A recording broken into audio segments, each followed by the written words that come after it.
स्वागत है आप सभी का इस प्यारे यूट्यूब चैनल पर। आज की इस वीडियो में हम क्लास 12th के लिए जो 1 तारीख को बायोलॉजी का एग्जाम होने वाला है उसके लिए हम लोग वीवीआई ऑब्जेक्टिव क्वेश्चन करेंगे। तो चलिए वीडियो को स्टार्ट करते हैं। वीडियो आपको अच्छा लगे तो वीडियो को जरूर लाइक कीजिएगा। तो आज की इस वीडियो का सबसे पहला नंबर क्वेश्चन है कि द्विखंडन किसमें पाया जाता है। Option A amoeba, option B है पैरामीशियम, ऑप्शन सी है जलकुंभी और ऑप्शन डी अमीबा तथा पैरामीशियम दोनों। तो द्विखंडन किसमें पाया जाता है? तो द्विखंडन जो है वो अमीबा तथा पैरामीशियम दोनों में पाया जाता है। द्विखंडन अमीबा तथा पैरामीशियम दोनों में पाया जाता है। Option number D is a right answer. फिर अगला क्वेश्चन है कि मुकुलन द्वारा जनन किसमें होता है? मुकुलन द्वारा जनन किसमें होता है? ऑप्शन ए है ईस्ट में, ऑप्शन बी है म्यूकर में, ऑप्शन सी है पाइनस में और ऑप्शन डी है फर्न में। तो मुकुलन द्वारा जनन किसमें होता है? तो मुकुलन द्वारा जनन ईस्ट में होता है। Option number A is a right answer. फिर अगला क्वेश्चन है कि ऋतुस्राव चक्र किसमें होता है? ऑप्शन ए है मनुष्य में, ऑप्शन बी है बंदर में, ऑप्शन सी है चिंपांजी में और ऑप्शन डी इनमें से सभी। तो ऋतुस्राव चक्र किसमें होता है? तो ऋतुस्राव चक्र मनुष्य में भी होता है, बंदर में भी होता है और चिंपांजी में भी होता है, यानी option number D is a right answer, इन सभी में होगा। फिर अगला क्वेश्चन है 4 नंबर। तो मनुष्य के युग्मकों में गुणसूत्रों की संख्या कितनी होती है? मनुष्य के युग्मकों में गुणसूत्रों की संख्या कितनी होती है? ऑप्शन है 21, ऑप्शन बी है 23, ऑप्शन सी है 44 और ऑप्शन डी है 46 है। तो मनुष्य के युग्मकों में गुणसूत्रों की संख्या जो है 23 जोड़ा होता है। Option number B is a right answer. फिर अगला क्वेश्चन है कि इनमें से कौन अंडप्रजक प्राणी है? इनमें से कौन अंडप्रजक प्राणी है? ऑप्शन ए है मुर्गी, ऑप्शन बी है सांप, ऑप्शन सी है मगरमच्छ और ऑप्शन डी इनमें से सभी। तो इनमें से कौन अंडप्रजक प्राणी है? तो इनमें से सभी हो जाएगा, यानी मुर्गी भी अंडप्रजक प्राणी है, सांप भी अंडप्रजक प्राणी है, मगरमच्छ भी अंडप्रजक प्राणी है। इनमें से सभी, यानी मुर्गी भी अंडा देती है, सांप भी अंडा देता है और मगरमच्छ भी अंडा देता है। फिर अगला क्वेश्चन है 6 नंबर के निम्न में से किसमें वाह्य निषेचन होता है? ऑप्शन ए है मेंढक, ऑप्शन बी है हिरण, ऑप्शन सी है मनुष्य, ऑप्शन डी है घोंघा। तो निम्न में से किसमें वाह्य निषेचन होता है? तो option number A is right answer कि मेंढक में जो है वह वाह्य निषेचन होता है। फिर अगला क्वेश्चन है कि 7 नंबर कि निम्न में से कौन उभयलिंगी पादप नहीं है? ऑप्शन ए पपीता, ऑप्शन बी है सरसों, ऑप्शन सी है मक्का और ऑप्शन डी है गुड़हल। तो निम्न में से कौन उभयलिंगी पादप नहीं है? तो 7 नंबर क्वेश्चन का राइट आंसर देगा ऑप्शन नंबर ए कि पपीता जो है वो उभयलिंगी पादप नहीं है। फिर अगला क्वेश्चन है 8 नंबर के निम्नलिखित में से कौन सा जंतु उभयलिंगी नहीं है? ऑप्शन ए है जोक, ऑप्शन डी है केचुआ, ऑप्शन सी है फीताकृमि, ऑप्शन डी है घरेलू मुखी। तो कौन सा जंतु उभयलिंगी नहीं है? तो घरेलू मुखी जो है वो उभयलिंगी नहीं है। Option number D is right answer. फिर क्वेश्चन नंबर 9 है कि शरीर के बाहर होने वाले निषेचन को क्या कहते हैं? शरीर के बाहर होने वाले निषेचन को क्या कहते हैं? ऑप्शन ए है इन विट्रो, ऑप्शन बी है इन विवो, ऑप्शन सी है ए और बी दोनों और ऑप्शन डी इनमें से कोई नहीं। तो शरीर के बाहर होने वाले निषेचन को क्या कहते हैं? तो इन विट्रो कहते हैं। Option number A is right answer. फिर अगला क्वेश्चन है कि सूक्ष्म प्रजनन में क्या संभव है? सूक्ष्म प्रजनन में क्या संभव है? ऑप्शन ए है लैंगिक जनन, ऑप्शन बी है लैंगिक जनन, ऑप्शन सी है ए और बी दोनों और ऑप्शन डी है इनमें से कोई नहीं। तो सूक्ष्म प्रजनन में क्या संभव है? तो सूक्ष्म प्रजनन में अलैंगिक प्रजनन संभव है। सूक्ष्म प्रजनन में अलैंगिक प्रजनन संभव है। Option number A is right answer. फिर अगला क्वेश्चन है 11 नंबर के निम्न में से कौन उभयलिंगी प्राणी है? ऑप्शन ए है मुर्गी, ऑप्शन बी है सांप, ऑप्शन सी है ए और बी दोनों और ऑप्शन डी है केचुआ। तो निम्न में से कौन उभयलिंगी प्राणी है? तो केचुआ जो है वह एक उभयलिंगी प्राणी है। Option number D is right answer. फिर अगला क्वेश्चन है निम्न में से किसमें पादप अनुदित होता है? निम्न में से किसमें पादप अनुदित होता है? ऑप्शन ए है शैवाल, ऑप्शन बी है कवक, ऑप्शन सी है बायोफ्राइट्स, ऑप्शन डी इनमें से सभी। तो निम्नलिखित में से किसमें पादप जो कार्य है वह अनुदित होता है? तो option number D is right answer, इनमें से सभी में, यानी शैवाल में भी, कवक में भी और ब्रायोफ्राइट्स में भी अनुदित होता है। फिर अगला क्वेश्चन है कि अदरक में कायिक प्रवर्धन किसके द्वारा होता है? अदरक में कायिक प्रवर्धन किसके द्वारा होता है? ऑप्शन ए है राइजोम, ऑप्शन बी है जड़, ऑप्शन सी है ट्यूबर, ऑप्शन डी है बल्ब। तो अदरक में कायिक प्रवर्धन किसके द्वारा होता है? तो राइजोम के द्वारा होता है। Option number A is right answer. फिर है कि कंद किसका रूपांतरण है? कली का, कि तना का, कि जड़ का, कि संचयित जड़ का? तो कंद किसका संचरण है? कंद किसका रूपांतरण है? तो कद जो है वह जड़ का रूपांतरण है। Option number C is right answer. फिर अगला क्वेश्चन है कि काजू निम्नलिखित में से कैसा फल कहलाता है? यथार्थ, बैरी, नट, सभी। तो काजू जो है निम्नलिखित में से कैसा फल कहलाता है? तो नट फल कहलाता है। Option number C is right answer, काजू नट फल कहलाता है। फिर है कि जेम्युलस निर्माण किसमें होता है? जेम्युलस निर्माण किसमें होता है? ईस्ट में, हाइड्रा में, अमीबा में, स्पंज में। तो जेम्युलस किसमें निर्माण होता है? तो जेम्युलस का निर्माण जो है वह स्पंज में होता है। Option number D is right answer.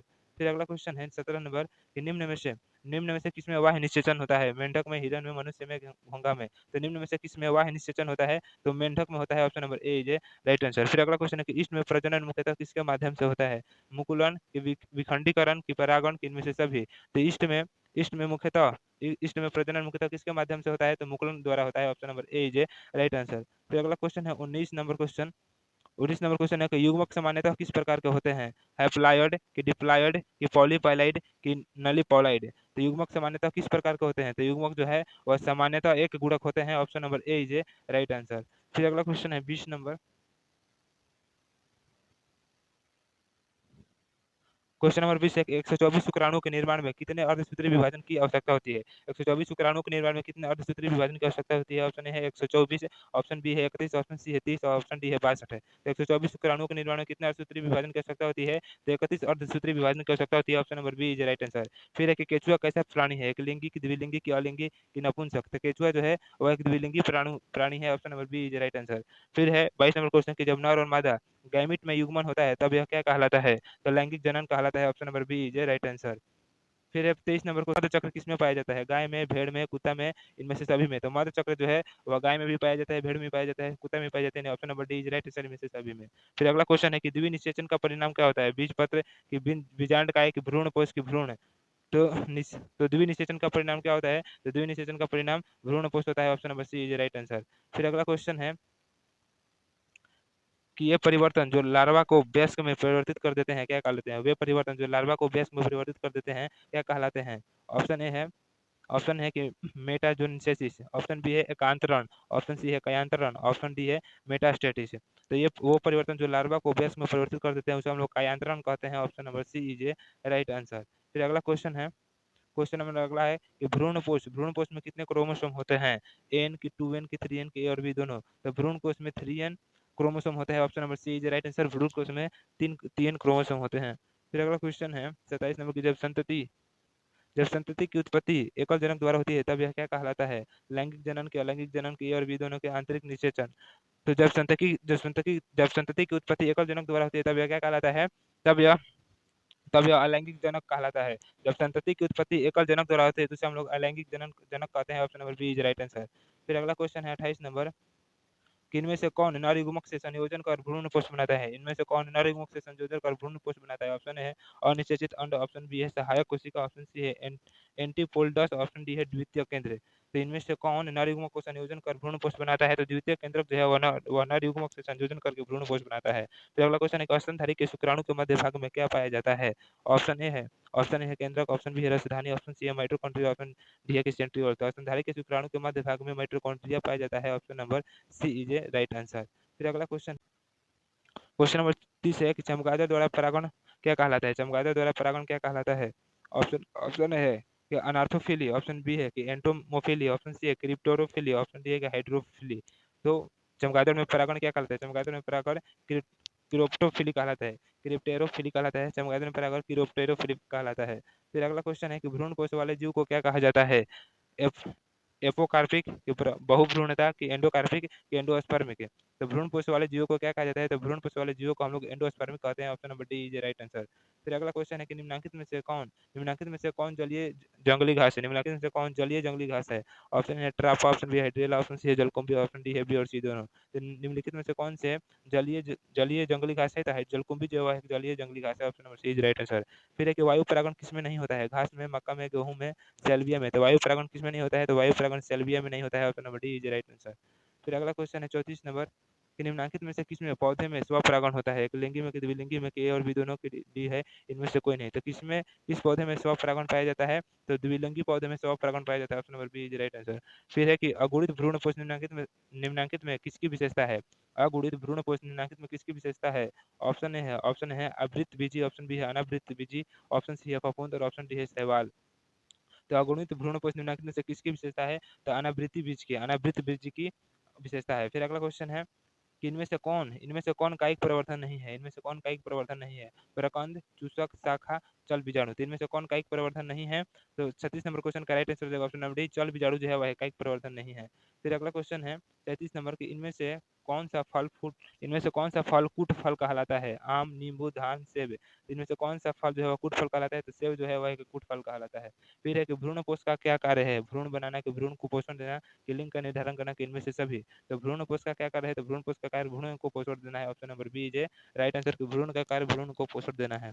फिर अगला क्वेश्चन है 39 नंबर कि निम्नलिखित में से किस पौधे के प्रजातियों में बीज का उत्पादन असंगजनन द्वारा होता है? ऑप्शन ए है स्ट्रेसिया एवं घास, ऑप्शन बी है सरसों, ऑप्शन सी है साइट्रस एवं और ऑप्शन डी इनमें से कोई नहीं। तो निम्नलिखित में से किस पौधे के प्रजातियों में बीज का उत्पादन असंगजनन द्वारा होता है?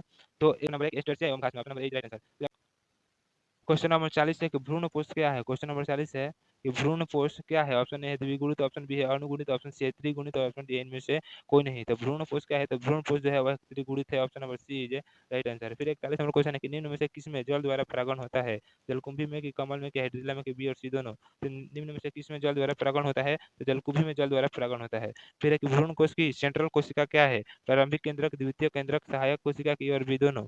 तो भ्रूण कोश की सेंट्रल कोशिका जो है द्वितीय केंद्र कहलाती है। Option number B is right answer. फिर अगला क्वेश्चन है 43 नंबर कि निम्न में से कौन एकलिंगी है। सरसों की गुड़हल की पपीता की इनमें से कोई नहीं। तो निम्न में से कौन एकलिंगी है, तो पपीता जो है वह एकलिंगी है। Option number C is right answer.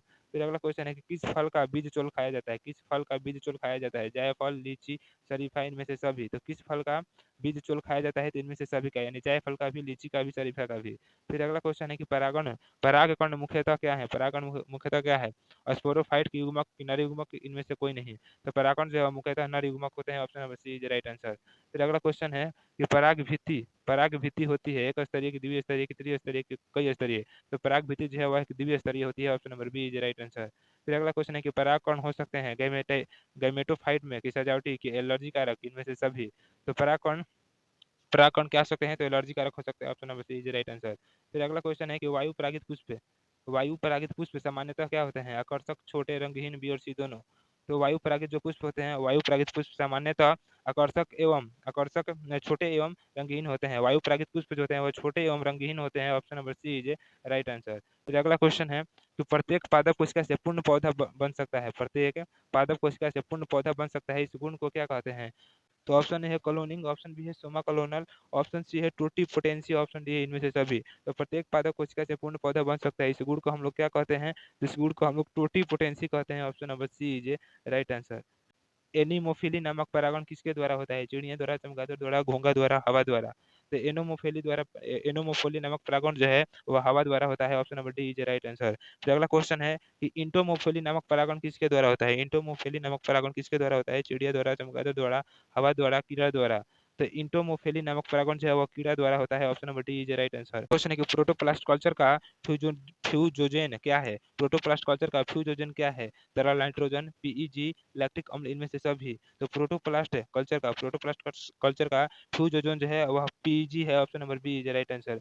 फिर अगला क्वेश्चन है कि आवृत बीजी में कौन सी संरचना नहीं मिलती है। ऑप्शन है आर्किगोनियम, ऑप्शन बी है अंडप, ऑप्शन सी है परागकोश और ऑप्शन डी है गुरु युग्मकोभिद। तो 53 नंबर क्वेश्चन का राइट आंसर हो जाएगा कि आवृत बीजी कौन सी संरचना नहीं मिलती है, तो आर्कोगोनियम नहीं मिलती है। आवृत बीजी में आर्कोगोनियम संरचना नहीं मिलती है। Option number A is right answer. फिर अगला क्वेश्चन है कि सामान्य आवृत बीजी भ्रूण कोष होता है। एक कोशिकीय होता है, कि द्विकोशिकीय होता है, कि 5 कोशिकीय होता है, कि 7 कोशिकीय होता है।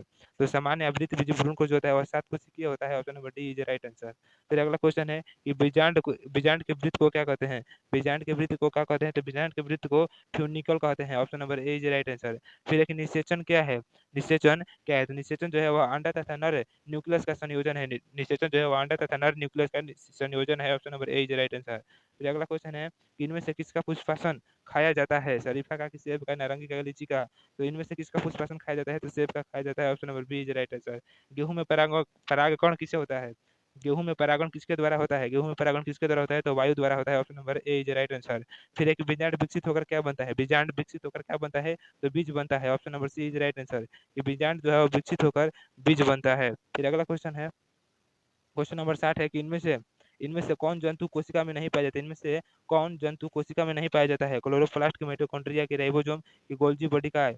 तो इनमें से कौन जंतु कोशिका में नहीं पाया जाता है, तो option number A is right answer. Chloroplast जंतु कोशिका में नहीं पाया जाता है। फिर है कि एनाट्रोपस बीजांड होता है सीधा, उल्टा, टेढ़ा, इनमें से कोई नहीं।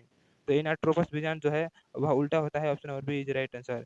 फिर है कि इनमें से कौन सा पौधा जलोद्भिद होता है। ऑप्शन ए सिंघाड़ा, ऑप्शन बी है नागफनी, ऑप्शन सी है शीशम और ऑप्शन डी है एकेसिया। इनमें से कौन सा पौधा है वह जलोद्भिद होता है, तो सिंघाड़ा जो है वह जलोद्भिद होता है। फिर अगला क्वेश्चन है